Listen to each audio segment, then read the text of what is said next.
আমরা এখন বসে আছি গাড়ির মধ্যে, আর এখন দেখো বৃষ্টি স্টার্ট হয়ে গেছে। এত বৃষ্টি হচ্ছে মুষলধারে, বাট খুব ভালো লাগছে আমার ফিলটা। অ্যাকচুয়ালি আমরা ফুল ফ্যামিলি মিলে একটু বেরিয়েছি, যাবো টু রেস্টুরেন্টে, নতুন বেঙ্গলি রেস্টুরেন্ট ওপেন হয়েছে, তো সেখানেই যাচ্ছি।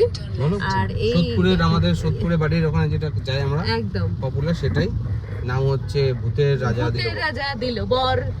বাট পরিবেশটা এত সুন্দর হয়ে গেল ফট করে, রোম্যান্টিক রোম্যান্টিক ওয়েদার। বৃষ্টি মানেই বুঝতে পারছো একটু রোম্যান্সের ব্যাপার আসে, তো সেই জন্যই এই দেখো আমার হাজবেন্ডকে নিয়ে এখন চলছি।